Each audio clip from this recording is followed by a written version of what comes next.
says, state the Pythagorean identities. Well, the Pythagorean identities is located on your trigonometric cheat sheet, but you should know these because it's going to be very important for Calculus 1 and Calculus 2.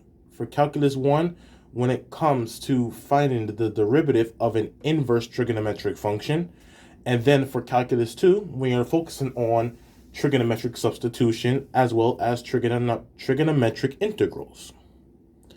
And you'll probably see some of this in, maybe in Calc 3 when it comes to finding the Jacobian, but that's just me ranting. My 3 Pythagorean identities. The first one is going to be sine squared of t. On your cheat sheet, it says theta. I'm going to introduce theta later on. Plus cosine squared of t. Now remember, the square is on the cosine function, which means the entire function is being squared. And that equals to 1. And we went over that proof in class. The other 2 are derived from this trigonometric identity. Because suppose if I divide every term of that first Pythagorean identity by cosine, sine squared over cosine squared is tan squared.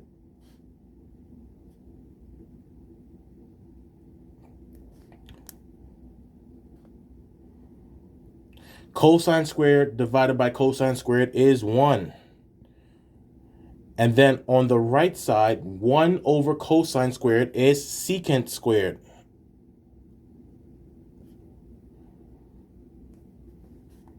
And the last Pythagorean identity. Suppose if we use the first one, sine squared plus cosine squared equals to 1. And we divide every term by sine squared. Sine squared divided by sine squared is 1.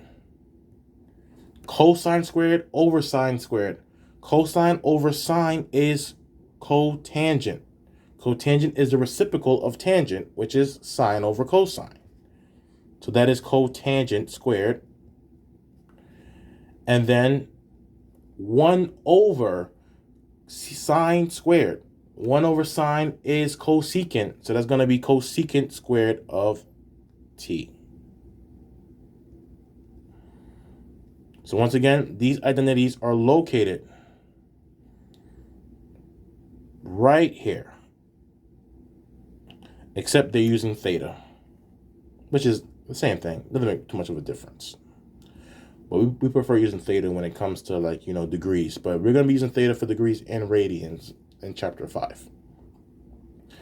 Okay, it says here, for D, use the first Pythagorean identity to find sine t if cosine t equals to negative 12 over 13 and t is in quadrant 2.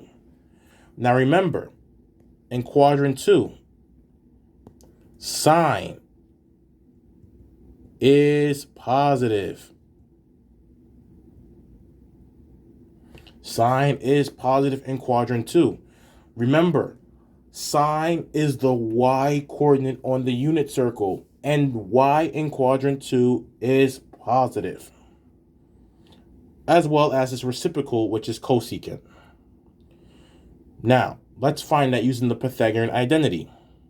We have to solve for sine, so we don't know what sine is. So sine squared of t.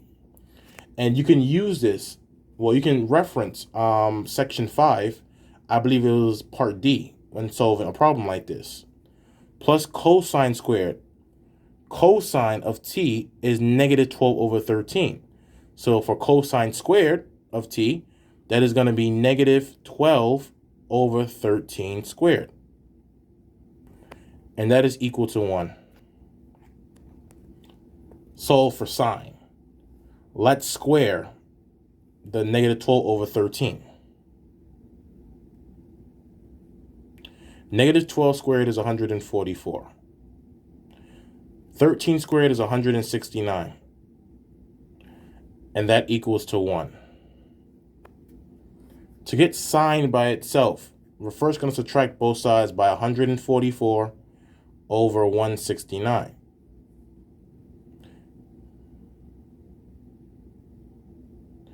And remember, when you are subtracting fractions, they must have the same denominator. The least common denominator in this case is 169. So we're going to multiply the first fraction numerator and denominator by 169. So that's going to give us sine squared of t equals to 169 over 169 minus 144 over 169. Same denominators, subtract the tops.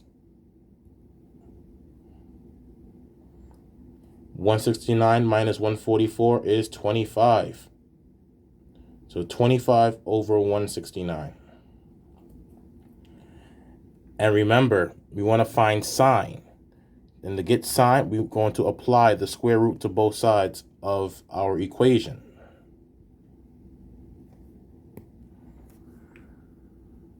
The index and the radicals are, the index and the powers are the same, so they simplify each other out. So I'm left with sine of t. Now remember, when you apply the square root to both sides, we have plus or minus. The square root of 25 is 5. The square root of 169 is 13. We have 5 over 13. Once again, because it's in quadrant 2, and we know sine is positive in quadrant 2 because y is positive in quadrant 2.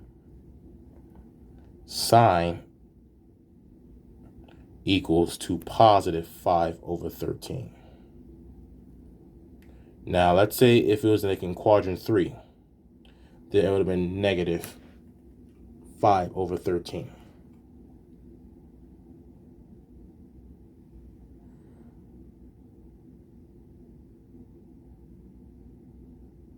Now, we're going to move on to section E.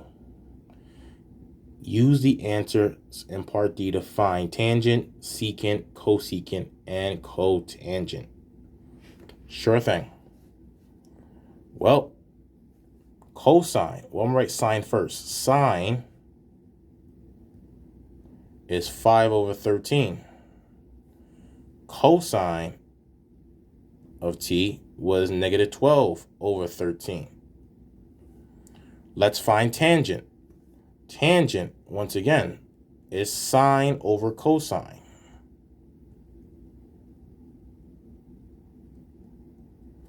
So that's going to be 5 over 13 divided by negative 12 over 13. Both fractions in the numerator and denominator have the same denominator, so they simplify each other out. Or if you want to, you can use keep, change, flip. That's going to be negative 5 over 12. Let's next find the reciprocal of sine, which is cosecant.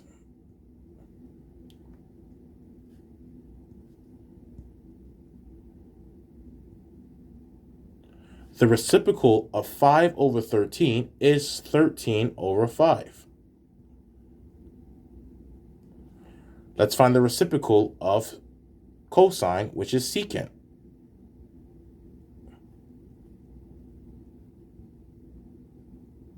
And the reciprocal of cosine in this case is going to be negative 13 over 12.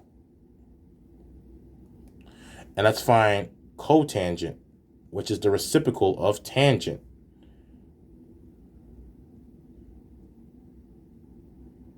And that's going to be negative 12 over 5.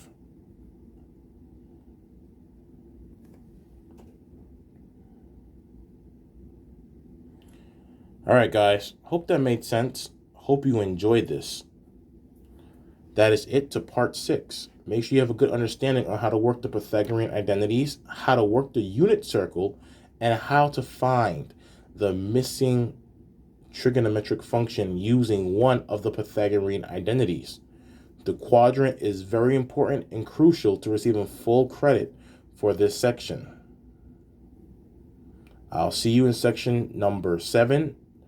And number 7 looks like it is a lot, but I just have it building up one after another, building on top of each other to prepare you for your exam. And section 8 goes even more in depth. So I'll see you guys in the next section. Take care.